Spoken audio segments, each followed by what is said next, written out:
Você acha que é necessário o pai religioso, no caso espírita, ele forçar, ele insistir para que o filho vivencie a sua experiência religiosa?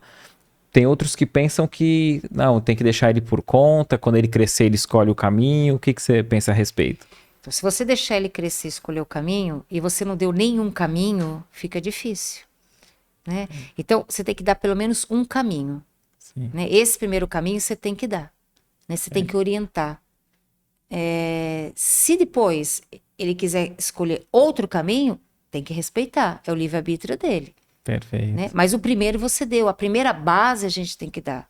Né? A gente leva o filho para tudo quanto é lugar, para participar de balé, de jogo de futebol, de campeonato, de passeio, mas a gente não leva para o conhecimento espiritual, para o desenvolvimento da parte moral. Perfeito. E isso é a base, né? Porque senão a gente cria crianças que querem só ter e que os outros têm que servi-las e elas não respeitam o espaço dos outros, né? E as crianças trazem uma bagagem muito grande, né? São espíritos às vezes milenares, às vezes muito mais antigos que os próprios pais, já reencarnaram muito mais vezes que os próprios pais. Então eles desafiam mesmo. Então, eles precisam, mas só que eles estão vindo na condição de filhos e os pais de cuidadores desses filhos. Então, a responsabilidade que Deus deu é importante. Então, eles vêm para ser educado, porque alguma coisa nesse caminho está faltando. Porque às vezes tem um conhecimento grande, mas não tem ainda uma moralidade bem desenvolvida. Então, ele vai ser orientado, ele vai ser caminhado. Então, na convivência, vai mostrando essas... Mas os pais têm que dar o exemplo. Né? Porque se o exemplo não vier de casa, né, dos próprios pais, a sociedade vai ter que fazer essa parte. Perfeito. Né? Porque alguém falhou aí. Né? O Rossandro fala, né? O Rossandro Klinger na escola a gente não leva o filho para a escola porque sabe que é importante, obriga. A gente não pergunta pro filho, você quer ir para a escola estudar ou não? Apesar que ultimamente... Tá quase assim. Vezes, quando eu tava dando aula, tinha... Falei, por que você não veio?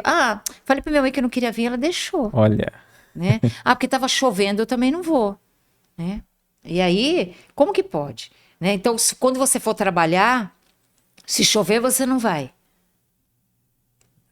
Eu lembro que a minha mãe não fazia isso, né? Ela falava, você vai para evangelização e você vai para a escola, né? Mas tá chovendo, tá frio de manhã, não tem problema. Nós vamos com frio e com chuva. Perfeito. Entendeu? Por quê? É como se fosse estudar para a criança é o primeiro emprego. Sim. Né? É a primeira responsabilidade que ela tem que ter. Se ela não tem responsabilidade de cuidar do seu material, de cuidar das suas atividades, ter responsabilidade com as provas, com aquilo que ela tem que fazer, para coisas maiores depois... Ela vai ser instável, né? Vai ser instável. Vai ser aquela pessoa que para num emprego, vai para outro, e acha que o problema está sempre no emprego, não nela.